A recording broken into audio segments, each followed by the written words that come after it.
سب سے پہلی صفت الذین هم فی صلاتهم خاشعون، ایمان والے لوگ نماز ٹرخاتے نہیں ہیں بلکہ خشوع اور خضوع سے پڑھتے ہیں. آج سے عزم کرو نماز کو ٹرخانا نہیں ہے، نماز دھیان لگا کے پڑھنی ہے. خوب سمجھ لو، نماز میں دھیان لگانے کی کوشش کرنا تو ضروری ہے، دھیان کا لگنا فرض نہیں ہے.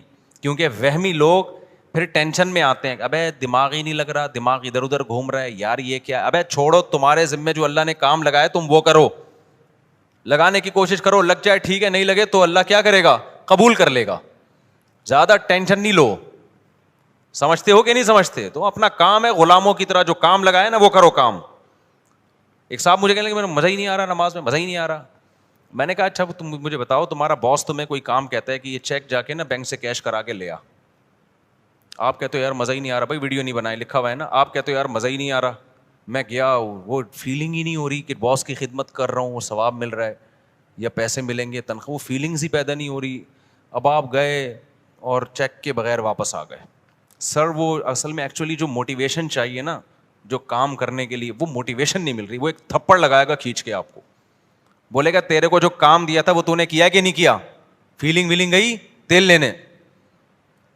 تو اسی طرح اللہ نے جو ہمارے ذمے کام لگایا ہے نا، وہ کام لگائے نماز پڑھو اور دل لگانے کی کوشش کرو. بس لگے نہ لگے یہ ہمارا مسئلہ نہیں ہے.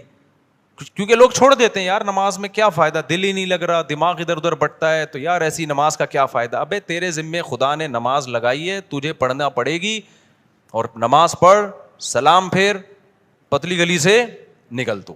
اب تو فرض پورا کرنا ہے ہم نے ہر صورت میں. ان چکروں میں نہ پڑا کرو کہ دل لگ رہا ہے کہ نہیں لگ رہا. سمجھتے ہو؟ تو اللہ نے فرمایا جو خشوع پیدا کرتے ہیں وہ لوگ جو ہم عن اللغو معرضون.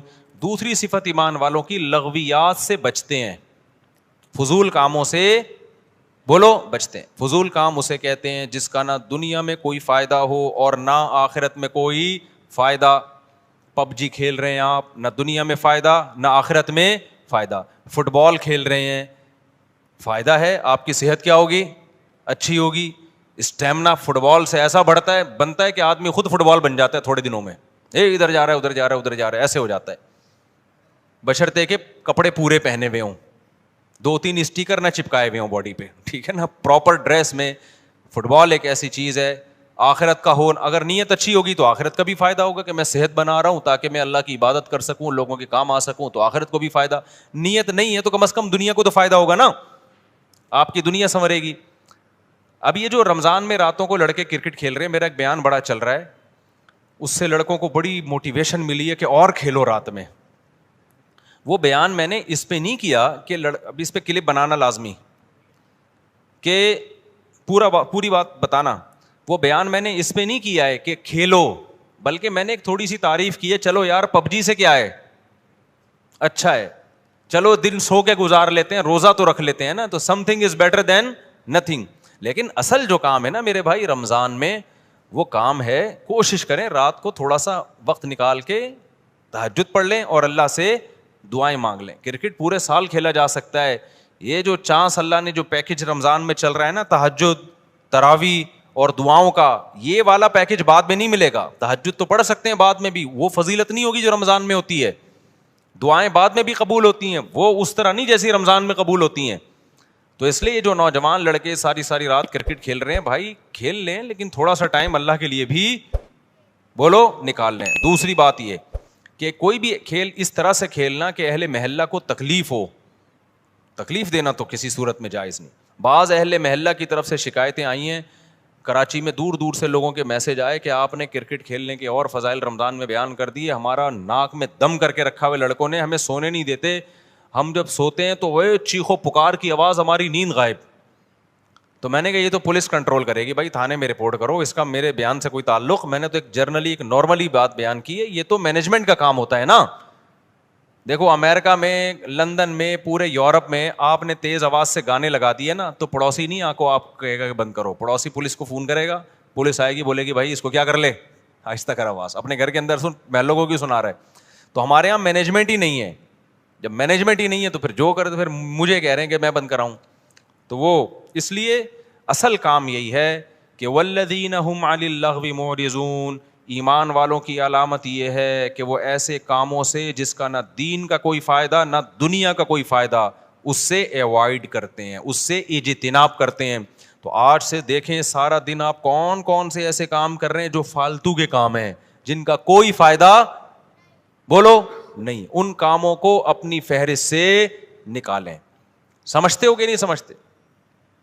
والذین هم للزکاة فاعلون, زکوٰۃ دیتے ہیں. والذین هم لفروجہم حافظون, اپنی شرمگاہوں کی حفاظت کرتے ہیں. الا علی ازواجہم, سوائے اپنی بیویوں کے. یہ بار بار میں مضمون بیان کرتا ہوں. اہل جنت کی علامت کیا ہے کہ بیوی کے علاوہ اس کے پاس کوئی راستہ نہیں ہے, نہ ہینڈ پریکٹس کا راستہ ہے. اللہ ڈاکٹر ذاکر نائک کو دنیا اور آخرت کی بھلائیاں دے, ہمارے لیے قابل احترام ہے, لیکن انہوں نے جو ہینڈ پریکٹس والا مسئلہ بیان کیا وہ بالکل غلط ہے. اس لیے ہم کہتے ہیں مسائل مفتیان کرام کا کام ہے. انہوں نے کہہ دیا کہ مجبوری میں جائز ہے, کہیں بھی جائز ہونے کی ہمارے پاس کوئی شرعی دلیل موجود نہیں ہے. قرآن نے صاف طور پہ منع کیا ہے. ڈاکٹر لوگ عام طور پر اس کو پروموٹ کر رہے ہوتے ہیں. ڈاکٹر ذاکر نائک بھی چونکہ میڈیکل سائنس کے ڈاکٹر ہیں نا, تو ڈاکٹر لوگ کہتے ہیں اسٹریس ختم کرنے کے لیے. بھائی دنیا میں صرف اسٹریس ہی کوئی مسئلہ نہیں ہے. اسٹریس آپ شریعت کی حدود میں رہ کے تو ختم کر سکتے ہیں. شریعت کی حدود ٹوٹ رہی ہیں تو پھر اسٹریس نعمت ہے اللہ کے لیے. دیکھو روزے میں بھی اسٹریس ہوتی ہے نا, دل تڑپتا ہے, منہ میں بدبو بھی پیدا ہو جاتی ہے بہت زیادہ خالی پیٹ رہنے سے. لیکن نبی نے کیا فرمایا؟ وَلَخَلُوفُ فَمِ الصَّائِمِ أَحَبُّ إِلَى اللَّهِ مِنَ الْمِسْكِ. اللہ کو بدبو سے کتنی نفرت ہے, لیکن روزے دار کی منہ کی بدبو اللہ کو مشک و عنبر سے زیادہ محبوب ہے. اللہ کو میلا کچیلا رہنا پسند ہے یا صاف ستھرا؟ بتاؤ. میڈیکل سائنس بھی کہتی ہے بھائی نیٹ کلین ہونا چاہیے بندہ. اللہ میاں بھی یہ کہتے ہیں, تبھی مسواک کا حکم دیا, نہانے کا حکم دیا, خوشبو کا حکم دیا, صاف کپڑے پہنے, پاک کپڑوں. لیکن جب ہم حج کرنے جاتے ہیں تو اللہ کو میلا کچیلا حاجی زیادہ پسند ہے. اب ڈاکٹر تو وہاں بھی کہے گا یار یہ میل کچیلا ایکچولی جرمس ایکچولی. بھائی اللہ کے لیے اب میلا کچیلا کیا ہے؟ پراگندہ بال, لمبا سفر, لمبا احرام. تبھی تو حج قران سب سے افضل ہے. ایک ہی احرام میں حج بھی کرو اور اسی احرام میں عمرہ بھی کرو, تاکہ احرام لمبا ہو جائے. کیونکہ جتنا احرام لمبا ہوگا خوشبو نہیں لگا سکتے آپ, بال نہیں کاٹ سکتے, کنگھا نہیں کر سکتے. تو دیکھو لو جو لمبے حج کرتے ہیں نا, احرام یہیں سے باندھ کے جاتے ہیں, تھوڑے دنوں میں ایسا لگ رہا ہوتا ہے مریخ سے آئے ہوئے ہیں یہ, کہیں پتہ نہیں کہاں سے آئے بندہ. تو اللہ کو یہی پسند ہے, حاجی ایسا ہی پسند ہے. نہانے کی اجازت ہے حج میں, صابن نہیں لگاؤ, خوشبو نہیں لگا سکتے. تو بس اللہ کا ایک نظام ہے, نارمل روٹین سے اللہ نے حاجی کو کیا کر دیا؟ ہٹا دیا اللہ تعالیٰ نے. اسلام میں بال رکھنے کا حکم ہے, کیونکہ حدیث میں آتا ہے اللہ جمیل ہے, جمال کو پسند کرتا ہے. تو بالوں میں کیا ہے؟ جمال. یہی وجہ ہمارے نبی بال رکھتے تھے, بڑے بال تھے آپ صلی اللہ علیہ وسلم کے. لیکن حج میں کیا ہے؟ بولو, بال کٹا دو. اچھا مجھے لوگ کہہ رہے ہیں آپ کے کیوں ہیں, اب تو عمرہ کیا آپ نے. ایک صاحب کہنے لگے اس پہ تو 6 عمرے اور ہو سکتے ہیں, اتنے بڑے بال ہیں. تو بھائی میں نے کہا قصر بھی تو ہے نا, ہم نے ٹرین کئی دفعہ کرا لی, اب کیا ہے, قصر بھی سنت ہے, وہ بھی ٹھیک ہے. تو بہرحال بڑے بالوں میں زینت ہے, لیکن حج میں کیا ہوتا ہے؟ دہشت گردی کا جڑ سے خاتمہ. تو بس وہ اللہ کا حکم ہے کہ یار میرے حکم کو فالو کرتے ہو کہ نہیں کرتے. تو اسی طرح آپ کو جتنی مرضی ٹینشن ہو, اس ٹینشن کو ختم کرنے کے لیے ہینڈ پریکٹس کی آپ کو اجازت بولو نہیں ہے. اس کا ختم کرنے کا ایک ہی طریقہ ہے, نکاح کر لو جا کے. مجبور ہو کے کرو گے, کسی کا بھلا تو ہو جائے گا نا, کسی کی بچی کا, کسی عورت کو ٹھکانا تو مل جائے گا نا. تو اس لیے ڈاکٹر ذاکر نائک بہت قابل احترام, اللہ بہت دین کا کام لے رہا ہے, مگر یہ مسئلہ بالکل صحیح نہیں بیان کیا. ایک تو 3 طلاق کا مسئلہ بھی انہوں نے غلط بیان کیا, وہ بعد میں اب ان کی رائے ویسی رہی بھی نہیں ہے, اس میں لچک پیدا ہو گئی ہے. تو لوگوں نے بہت دفعہ ایسا کیا, 3 طلاقیں دے کے جی ڈاکٹر ذاکر نائک کا کلپ آیا تو بیویوں کو رکھ لیا. میں نے بار بار بتایا یہ حرام ہے. 3 طلاق قرآن نے بیان کیا, حدیث نے بیان کیا, صحابہ کا اجماع ہے, 3 ہوتی ہیں, بیوی حلال نہیں ہوگی. خدا کے غضب کو مت دعوت دو. ڈاکٹر ذاکر نائک قابل احترام ہے, لیکن ابو حنیفہ سے زیادہ علم نہیں ہے ان کے پاس, امام شافعی سے زیادہ علم نہیں ہے, امام مالک سے زیادہ علم نہیں ہے, احمد بن حنبل سے زیادہ علم نہیں ہے. ڈاکٹر ذاکر نائک بخاری کے حوالے دے رہے ہیں اور احمد بن حنبل بخاری کے استاذ ہیں. سمجھ میں آ رہی ہے بات کہ نہیں آ رہی؟ امام بخاری کے استاذ ہیں احمد بن حنبل, امام شافعی احمد بن حنبل کے استاذ ہیں, امام محمد امام شافعی کے استاذ ہیں, امام ابو حنیفہ امام محمد کے استاذ ہیں, اور امام مالک بقیہ 3 اماموں کے استاذ ہیں. اور یہ تابعین تبع تابعین کے دور کے لوگ ہیں. پوری امت نے ان پہ اعتماد کیا ہے, اور اس وقت اعتماد کیا ہے جب یہ 2 نمبریاں نہیں تھیں, اس طرح کے منجن نہیں بک رہے تھے مارکیٹ میں. نیک لوگ تھے, پرہیزگار لوگ تھے, وہ خود صاحب علم تھے. اس وقت جن لوگوں پر اعتماد کیا گیا نا, تو مسائل میں وہ لوگ زیادہ قابل اعتماد ہیں. آج کے اسکالرز کی ہر بات نہیں لی جائے گی. سمجھتے ہو کہ نہیں سمجھتے ہو؟ تو اچھا میرے بھائی ہم چلتے ہیں آگے. اچھا ڈاکٹر ذاکر نائک بیچارے انہیں وہ مسائل بتانا بھی چھوڑ دیں, لیکن پبلک نے ان کو چھوڑا نہیں. جب بھی کوئی جاتا ہے حضرت آپ مسائل نہ بتایا کریں, وہ کہتے ہیں بھائی میں نہیں بتاتا یار. وہ ایک دفعہ شکایت کر رہے تھے کہ جو آتا ہے نا ایک ہی بات لے کے آتا ہے. تو اس لیے کہیں میرا پیغام جا رہا ہے نا لوگوں تک, کوئی ڈاکٹر صاحب سے ملنے کے لیے جائے نا تو کائنڈلی یہ والی بات ان سے نہ کرے. جائے تمیز سے ملاقات کرے, سلام دعا کرے, اور ان کے ادارے کے لیے کوئی تعاون کرنا ہے تو تعاون کرے, اور پتلی گلی سے آ جائے. جو جا رہا ہے کہ حضرت آپ نے وہ مسئلہ بیان کیا تو وہ مسئلہ بیان کیا, وہ کہہ رہے بھائی مجھے چھوڑ دو یار میرے حال پہ. چلو آگے میرے بھائی, جو کام وہ کر رہے ہیں اس میں ان کے ساتھ تعاون بھرپور طریقے سے کرنا چاہیے. جس غیر مسلموں کو دعوت دینا, کتنے لوگوں کو مسلمان کر لیا, اور کتنا قطر کی گورنمنٹ نے بھی بلایا نا. لوگ پہلے کہتے تھے کہ اسلام تلوار سے پھیلا ہے, اب لوگ کہیں گے اسلام فٹ بال سے پھیلا ہے. پہلے مشہور تھا کہ اسلام کس سے پھیلا ہے؟ تلوار سے. علماء نے بتایا نہیں جی اخلاق سے پھیلا ہے. اب نہ اخلاق سے پھیلا ہے نہ تلوار سے پھیلا ہے. اسلام کس سے پھیلا ہے؟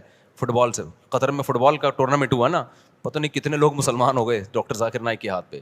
تو اس چیز میں ان کے ساتھ بھرپور تعاون کرنا چاہیے, اور ہر وقت جا کے طنز کرنا, تانے کرنا, یہ چیز بالکل بھی مناسب نہیں. چلو میرے بھائی ہم آگے چلتے ہیں. تو اللہ میاں نے یہاں پر بتایا کہ اپنی شرمگاہوں کی حفاظت کرتے ہیں, یعنی اپنی خواہش پوری نہیں کرتے سوائے اپنی بیویاں اور باندیوں سے. باندیوں کا سیٹ اپ آج کل کیا ہو گیا ہے؟ ختم. بین الاقوامی معاہدہ ہے, اب کوئی کسی کو باندی نہیں بنا سکتا. کوئی عورت آ کے باندی بننا بھی چاہے نا کہ میں آج سے آپ کی غلام ہوں, لونڈی ہوں, نہیں ہو سکتا. یہ سمجھتے ہو اسلام نے آزاد عورت کو یہ رائٹ ہی نہیں دیا کہ وہ کسی کی باندی بن جائے. وہ صرف جنگوں میں قید ہوا کرتی تھی, اور پوری دنیا میں یہ تھا کہ یہ معاہدہ تھا. اب وہ پوری دنیا میں معاہدہ ہو گیا ہے کہ اب جنگوں میں جو قید ہوگی وہ باندی نہیں بنے گی. تو اسلام نے معاہدے کی پابندی کا حکم دیا ہے. سمجھتے ہو, کیونکہ اسلام میں کوئی لازمی حکم نہیں تھا باندی بناؤ. تو اس لیے اب آپ کے پاس ایک ہی آپشن رہ گیا ہے. وہ آپشن کیا رہ گیا ہے؟ بیوی. تو 4 شادیوں کی اتفاق سے اللہ نے اجازت دی ہوئی ہے. وہ مجھے نہیں برا بلا کہا کرو, وہ اللہ نے دی ہوئی ہے عدل کی شرط کے ساتھ, حقوق کی برابری کے ساتھ. تو وہ آپ اگر کرنا چاہیں تو میری طرف سے مجھے کوئی شکایت آپ سے بالکل بھی نہیں ہوگی. مجھے, میں کون ہوتا ہوں؟ اللہ کو نہیں ہوگی. جب اللہ کو نہیں ہوگی تو سوسائٹی گئی تیل لین, سوسائٹی کی ایسی کی تیسی. اچھا میرے بھائی ایسی کی تیسی کا وہ بنا لینا. آگے اللہ تعالیٰ فرماتے ہیں والذین هم لاماناتهم وعہدهم راعون. یہ بہت اہم آیت ہے یار, یہ بہت اہم آیت ہے.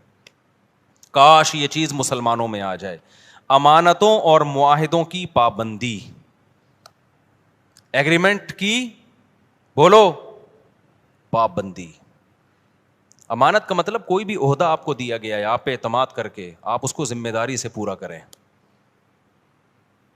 آپ نے جب کسی سے کوئی ایگریمنٹ کر لیا, اسٹیٹ ایجنٹ کتنے 2 نمبر ہوتے ہیں سوائے ان کے جو میرا بیان سن رہے ہیں. کل میرے پاس کیس آیا, جمعے کو, چند دن پہلے جمعے کو کیس آیا, کتنے ایڈوانس میں دے دیا, سودا بک ہو گیا.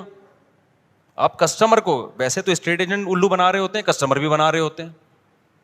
اب کیا ہے کہ جی دوسرا زیادہ اچھا مل گیا تو ادھر سے زبان چینج کر کے اس سے معاملہ کرنا شروع کر دیا. بہت 2 نمبریاں ہو رہی ہیں پیسوں کے معاملے میں. مسلمان سیدھا نہیں ہے. اسٹیٹ ایجنٹ کیا کرتا ہے, آپ سے پیسے لیے, کوئی اچھا پلاٹ ملے گا آپ کو دوں گا, اچھا ملے نا تو نیت چین, ابے اس کو کیوں دوں, خود نہ رکھ لوں میں. حالانکہ معاہدہ کس سے ہوا تھا؟ آپ سے معاہدہ ہوا تھا. 2 نمبریاں, ادھر سے گھسیٹو ادھر سے گھسیٹو. آپ نے جب مالک مکان سے گھر لیا کرائے پر, آپ نے معاہدہ یہ کیا تھا 1 سے لے کے 5 تاریخ تک میں کرایہ, عام طور پہ 5 تک دے دیا جاتا ہے. آپ نہیں دے رہے 5 تاریخ کو کرایہ, اس کا فون آ رہا ہے بھائی کرایہ کیوں نہیں دیا. آپ چلو اب دے دیتا ہوں میں. معاہدہ تو توڑ دیا نا آپ نے, معاہدہ 5 کا ہوا تھا. اب وہ کال کر کے کیوں بتا رہا ہے آپ کو؟ نہیں آئی بات. جو کام آپ کا تھا وہ کیوں, بیت الخلاء جب جانا ہوتا ہے دوسرا بتا رہا ہوتا ہے سر آپ 24 گھنٹے ہو گئے ابھی تک واش روم نہیں گئے, کائنڈلی اب آپ چلے جائیں. آپ کی ضرورت ہے نا واش روم, جب آپ کو تقاضا ہوتا ہے آپ کسی سے مشورہ لیتے ہو یا ڈاکٹر کہے گا فوراً جاتے ہو. تو یہ جو آپ کا ایگریمنٹ ہوا نا کہ گھر میں استعمال کروں گا اور کرایہ میں اتنے دن دوں گا, اتنے دن تک دے دوں گا, تو اب جب اتنے دن گزر گئے تو یہ ذمہ داری کس کی ہے؟ آپ گناہگار ہو رہے ہو, آپ گناہگار ہو رہے ہو, آپ کو دینا پڑے گا اس کو, اس کے کال کیے بغیر. سمجھتے ہو کہ نہیں سمجھتے ہو؟ آپ کسی اسکول میں ٹیچر ہو, آپ کا ایگریمنٹ ہوا تھا کہ آپ بچوں کو پڑھاؤ گے اور تنخواہ لو گے, آپ پڑھا رہے نہیں ہو, تنخواہ پوری لے رہے ہو, یہ معاہدے کی خلاف ورزی ہے یا نہیں ہے؟ کسی سیاست دان نے ووٹ لیے اس بیس پہ کہ میں یہ کروں گا, میں یہ کروں گا, ووٹ لے کے جیت گیا, اب نہ یہ کر رہا ہے نہ وہ کر رہا ہے, پوری قوم اس میں مبتلا ہے, کوئی بھی مستثنا نہیں ہے. تو یہ بہت بڑا المیہ ہے, بہت بڑا المیہ ہے. تو معاہدوں کی پاسداری کرنی پڑے گی آپ کو, مذہب کا حکم ہے. والذین هم علی صلواتہم یحافظون, اور وہ لوگ اپنی نمازوں کی حفاظت کرتے ہیں. نماز کو اللہ نے 2 دفعہ ذکر کیا, پہلے کہا خشوع و خضوع سے پڑھتے ہیں, اب کہا کیا کرتے ہیں؟ حفاظت. حفاظت کا مطلب پتہ ہے کیا ہے؟ ٹائم پہ پڑھنا, کیونکہ ٹائم گزار دیا تو ضائع کر دیا آپ نے, ٹائم گزار دیا تو کیا کر دیا؟ ضائع کر دیا. انہی آیتوں کی وجہ سے امام ابو حنیفہ سفر میں 2 نمازیں اکٹھی پڑھنے کے قائل نہیں ہیں, کیونکہ قرآن کہہ رہا ہے کہ اپنی نمازوں کی حفاظت. حفاظت کا مطلب کیا ہے؟ ایک صاحب نے کہا کہ قرآن نے کہا حفاظت کرتے ہیں, قرآن نے کہا ہر نماز کا ایک وقت مقرر ہے. قرآن میں ہے نا ان الصلاۃ کانت علی المؤمنین کتابا موقوتا, اور یہ سفر کے بارے میں نازل ہوئی ہے کہ ہر نماز کا ایک ٹائم متعین ہے. انہوں نے کہا جب قرآن میں آتا ہے ہر نماز کا ایک ٹائم متعین ہے, تو ہمیں حدیث سے پتہ چلتا ہے کہ سفر میں 2 نمازوں کا ایک ہی ٹائم ہے, حالانکہ ایسا ہے نہیں. حدیث جبریل سے پتہ چلتا ہے کہ ہر نماز کا ٹائم کیا ہے؟ ہر نماز کا ایک متعین ٹائم ہے. حدیث جبریل سے پتہ چلتا ہے ظہر یہاں تک, عصر یہاں تک, عصر سے مغرب کا ٹائم, پھر مغرب سے عشاء. حدیث جبریل مشہور حدیث ہے, اس سے پتہ چلتا ہے. اور جو سفر میں آتا ہے نا حدیث میں 2 نمازیں اکٹھی پڑھی ہیں, اکثر لوگ ہم پہ طنز کرتے ہیں کہ جب نبی نے فرمایا 2 نمازیں اکٹھی پڑھی ہیں تو آپ کیوں نہیں پڑھتے؟ بھائی بخاری مسلم کی حدیث ہے کہ نبی نے بغیر سفر کے بھی 2 نمازیں اکٹھی پڑھی ہیں, تو جو اس کا مطلب ہے وہ اس کا بھی وہی مطلب ہے, ان حدیثوں کا بھی. اور اس کا مطلب کیا ہے؟ علامہ شوکانی جو ہے غیر مقلد عالم تھے, انہوں نے لکھا ہے کہ اس کا مطلب ہے 2 نمازیں اکٹھی ایسے پڑھی ہے کہ ہر نماز اپنے وقت پہ پڑھی ہے. ایک کو مؤخر کیا ظہر کو, اور جب ظہر کا وقت ختم ہوا تو فوراً عصر پڑھ لی, یعنی عصر اپنے وقت پہ پڑھی, ظہر اپنے وقت پہ پڑھی. تو جو مطلب اس حدیث کا ہے نا جس میں آتا ہے نبی نے بغیر کسی عذر بارش کے 2 نمازیں اکٹھی پڑھی ہیں, ہم کہتے ہیں یہی سفر کا بھی یہی مطلب ہے. اس سے تمام قرآن اور تمام احادیث میں کیا ہو جاتا ہے؟ تطبیق ہو جاتی ہے آرام سے, سوائے حج کے. حج تو خلاف قیاس ہے.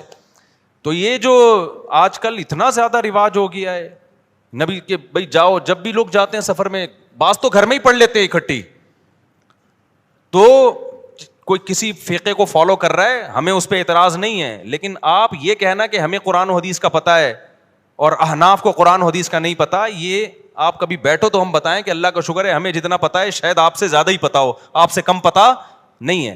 تو یہ آخری بات, یہ چونکہ موضوع چل گیا ہے تو بس 1 منٹ میں اس بحث کو سمیٹتا ہوں. دیکھو قرآن مجید متواتر ہے, اس کا ایک ایک لفظ من جانب اللہ ہے, اس میں ایک حرف میں بھی تحریف نہیں ہوئی ہے. قرآن جگہ جگہ کہتا ہے ایمان والے اپنی نمازوں کی حفاظت کرتے ہیں, جگہ جگہ کہتا ہے, بار بار کہتا ہے. اور حدیث جبریل سے پتہ چلتا ہے کہ ہر نماز کا ایک ٹائم متعین ہے, اس میں سفر اور حضر میں نبی نے کوئی فرق نہیں بیان کیا. تو ہم یہ کہتے ہیں کہ جو متواتر ہے نا اس کے خلاف جب کوئی اتنی مضبوط دلیل ہوگی جو اسی جیسی ہوگی تو پھر تو مانی جائے گی, نہیں ہوگی تو اس میں تعویل کی جائے گی. تو قرآن کے مقابلے میں جو احادیث ہیں جن میں آتا ہے کہ 2 نمازیں اکٹھی پڑھی جائیں, ان کے بارے میں خوب سمجھ لو, یا تو وہ واضح نہیں ہے کہ اکٹھی کا مطلب کیا ہے, قضا کر کے پڑھی ہے یا قضا کیے بغیر پڑھی ہے, وہ واضح نہیں ہے. بلکہ صحیح حدیث سے پتہ چلتا ہے کہ اس طرح پڑھی ہے کہ ظہر کو عصر کے قریب اور عصر کو مقدم, یہ صحیح حدیث سے ہی پتہ چلتا ہے. میں انشاءاللہ اس پہ پورے حوالوں کے ساتھ ایک کلپ ریکارڈ کرواؤں گا, ابھی تو میں اس بیان کے لیے بیٹھا نہیں ہوں یہاں پہ. تو وہ احادیث جن میں آتا ہے 2 نمازیں اکٹھی پڑھی ہیں وہ واضح نہیں ہے, اور جو واضح ہیں وہ صحیح نہیں ہے, ان کی سند پہ کلام ہے. بات آ رہی ہے سمجھ میں؟ کوئی ایک ایسی حدیث نہیں ہے جس میں آتا ہو کہ نبی نے ظہر کو باقاعدہ قضا کر کے عصر کے وقت میں پڑھا ہے. اتنی واضح حدیث ہو اور بے غبار سند بھی ہو اس کی, ایسی کوئی حدیث نہیں ہے.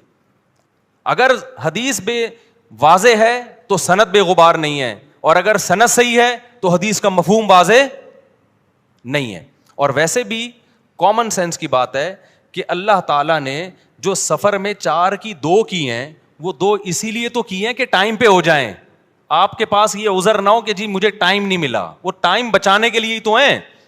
جب آپ کو کوئی سہولت دی جاتی ہے اس لیے دی جاتی ہے نا کہ کام ہو جائے, اس لیے تھوڑی دی جاتی ہے کہ اس کو ڈیلے کر دیں آپ. تو اس میں میرا مقصد دوسرے لوگوں پہ طنز کرنا نہیں ہے, لیکن میرا مقصد یہ کہ آپ جس فقہ کو فالو کر رہے ہیں نا قرآن و سنت کی روشنی میں, اس میں 2 نمازیں اکٹھی پڑھنے کے جو احناف کے ہاں مطلب ہے کہ جمع بین الصلاتین کا مطلب کیا ہے, وہ مطلب قرآن و حدیث سے بہت زیادہ مزین ہے, بہت مدلل ہے وہ مطلب. اور ویسے بھی جو سفر میں بھی آپ نے جمع سوری کی ہے, جس کو جمع سوری کہتے ہیں کہ ظہر اور عصر کے قریب قریب پڑھا ہے, یہ بھی بہت کم کیا ہے. جبکہ ہم اہل حدیث حضرات کو دیکھتے ہیں ہر سفر میں یہ کر رہے ہوتے ہیں, وہ یعنی خود حدیث پر بھی اس طرح عمل نہیں کر رہے ہوتے جو ان کی اپنی رائے ہے. آپ دیکھ لو تو لوگوں نے عام شروع کر دیا ہے, جب بھی جائیں گے ظہر. اب تو یہاں تک شروع ہو گیا ہے کہ سفر ابھی شروع ہونے والا تھا, ابھی شروع نہیں ہوا ہے, گھر میں ہی ظہر اکٹھی پڑی اور نکل گئے, اور حوالہ دیتے ہیں حضرت مولانا فلاں کرتے ہیں, حضرت مولانا فلاں کرتے ہیں. بھائی جتنا بھی بڑا مولانا ہو ابو حنیفہ کی خاک کے برابر بھی نہیں ہے, ان کی کوئی حیثیت نہیں ہے ان واعظین کی اور آج کی مولویوں کی.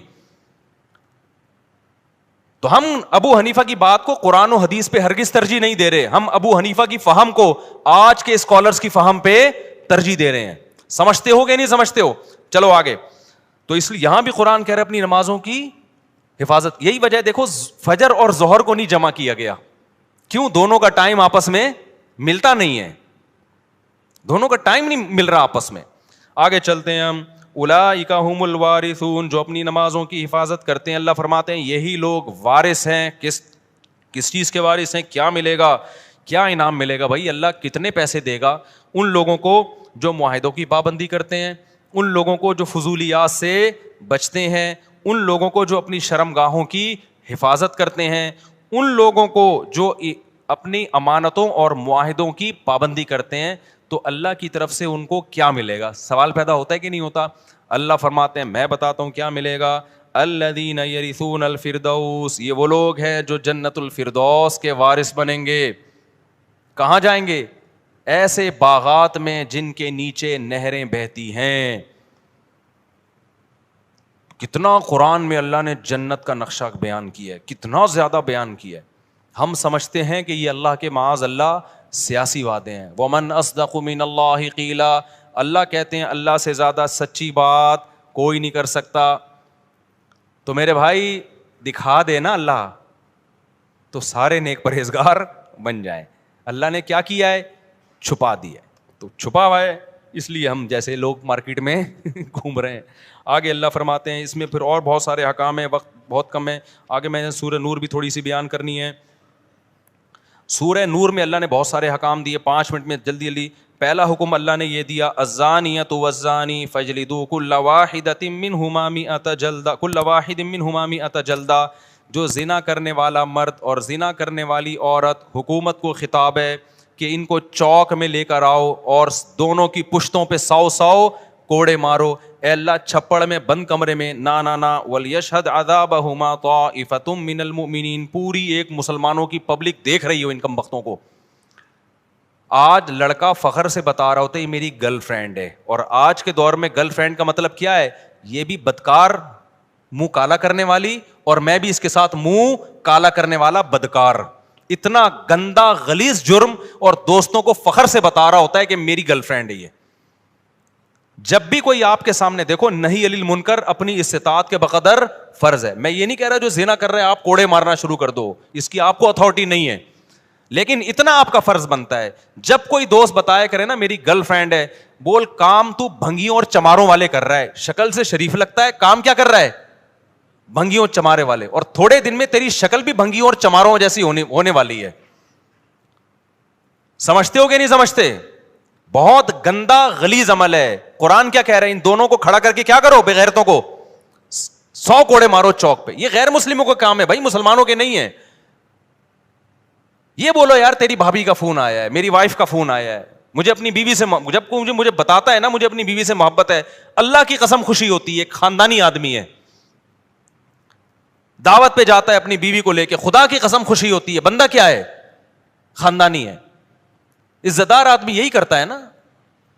تو یہ گرل فرینڈ بوائے فرینڈ بھنگی اور چماروں کے کام ہیں. اللہ کو اتنا غضب ہے. اور یہ تو اللہ نے غیر شادی شدہ کے بارے میں کہا. شادی شدہ کے بارے میں حدیث متواتر ہے کہ ان کو تو زمین میں گاڑ کے کیا کیا ہے نبی نے, پتھر مارے. حالانکہ نبی سے زیادہ رحم دل کوئی بھی نہیں ہے. اتنا غضب, اللہ کا حکم. نبی بھی رحم دل ہیں, نبی تو نہیں چاہتے تھے اس طرح کریں, لیکن حکم کس کا ہے بھئی, اللہ کا. اب میرے پاس آپشن نہیں ہے. زمین میں گاڑ کے پتھر مارے گئے, پتھروں سے زندہ. ایسا نہیں ہوتا کہ زانی مرد اور زانی عورت کو بے ہوشی کا انجیکشن لگا کے رجم کیا جائے گا. نا نا نا نا, جو شادی شدہ یہ زنا کر رہا ہے اس کو تو اس طرح سے مارنے کا حکم ہے. اتنا غلیظ, اتنا پلید عمل ہے یہ اسلام کی نظر میں. تو جو غیر مسلم کر رہے ہیں, انگریز کر رہے ہیں, وہ نہیں مانتے آخرت کو, ان کو کرنے دو. یا فیس بک پہ دینا شروع کر دو بھنگی چمار. میں آپ لوگ کے لیے, جو آپ میں سے یہ کر رہا ہے اس کے لیے لفظ استعمال کر رہا ہوں. تو اس لیے اگر کسی سے یہ جرم ہو گیا ہے بھائی, پہلی فرصت میں کیا کرے, وہ توبہ کرے. یہ اس کے قریب بھی نہیں جانا اس گندے عمل کے. تو آگے اللہ تعالیٰ فرماتے ہیں کہ جو اپنی بیویوں پہ تہمت لگاتے ہیں ان کے لیے بھی اللہ نے, کچھ لوگ شکی مزاج ہوتے ہیں, بلا وجہ عورت پہ تہمت لگا رہے ہوتے ہیں, اس کے لیے پورا لعان کی آیتیں نازل ہوئی. وقت کم ہے, پھر کبھی ڈیٹیل بتائیں گے. پھر حضرت عائشہ رضی اللہ تعالی عنہا پر منافقین نے جھوٹی تہمت لگائی تھی. اللہ نے امی عائشہ کی پاک دامنی آسمان سے نازل کی کہ یہ پاک دامن ہے. اسی وجہ سے جو حضرت عائشہ رضی اللہ تعالی عنہا, دیکھو حضرت عائشہ کا ایسا مقام ہے, صحابی نے پوچھا یا رسول اللہ سب سے زیادہ محبوب آپ کو کون ہے؟ آپ نے فرمایا عائشہ. کیا فرمایا؟ حالانکہ ان صحابی کا مقصد تھا مردوں میں, ان کا مقصد کیا تھا, مردوں میں. لیکن نبی کو ایک دم ذہن کس کی طرف گیا؟ عائشہ. تبھی بعض تابعین جب حدیث بیان کرتے نا تو جیسے آتا نا ان عائشہ رضی اللہ عنہا, حضرت عائشہ سے نا نا نا نا, وہ کہتے حبی رسول اللہ, نبی کی جو چہیتی تھیں, سب سے محبوبہ تھیں عائشہ, ان سے یہ حدیث مروی ہے. وہ یہ لقب لگایا کرتے تھے. تو آپ نے کیا فرمایا, سب سے محبوب کون ہے؟ عائشہ. تو ان صحابی نے کہا مردوں میں. فرمایا ابوہا. یہ بھی نہیں کہا کہ ابو بکر, نہیں آئی بات میرا خیال ہے. فرمایا عائشہ کا باپ. تو نام یہاں بھی کس کا استعمال کر رہے ہیں؟ عائشہ. تو حضرت عائشہ کی فضیلت اس سے اور زیادہ بڑھ گئی کہ عائشہ بھی محبوب اور عائشہ کا کے والد بھی محبوب. تو اس لیے اللہ نے آسمان سے آپ کے لیے آپ کی پاکدامنی کو نازل کیا. اسی وجہ سے جو شخص بھی حضرت عائشہ رضی اللہ تعالی عنہا کو معاذ اللہ فاسقہ سمجھتا ہے, ان آیتوں کی روشنی میں وہ اسلام سے خارج. لوگ ہمیں کہتے ہیں یہ مفتی لوگ لوگوں کو دائرہ اسلام سے نکالتے رہتے ہیں, کفر کے فتوے دیتے رہتے ہیں. بھائی ہم کسی کو دائرہ اسلام سے نہیں نکالتے, نام اس کے ٹھیکیدار ہیں. جو نکل گیا ہے اس کے بارے میں بتاتے ہیں کہ یہ مارکیٹ سے کیا ہو گیا, اسلام کی مارکیٹ سے شارٹ نکالنا تو اللہ کا کام ہے بھائی, بتانا مولویوں کا کام ہے یا نہیں ہے. تو اتنا بھی براڈ مائنڈیڈ نہیں بنو کہ دائرہ اتنا بڑا ہو جائے کہ کوئی اس میں رہے نہیں. اب کوئی بتوں کی عبادت کر رہا ہے تو دائرہ اسلام میں کہوں یہ مسلمان ہے تو اللہ مجھ سے پوچھے گا کہاں سے آ گیا مسلمان بھائی جو بتوں کی عبادت کر رہا ہے.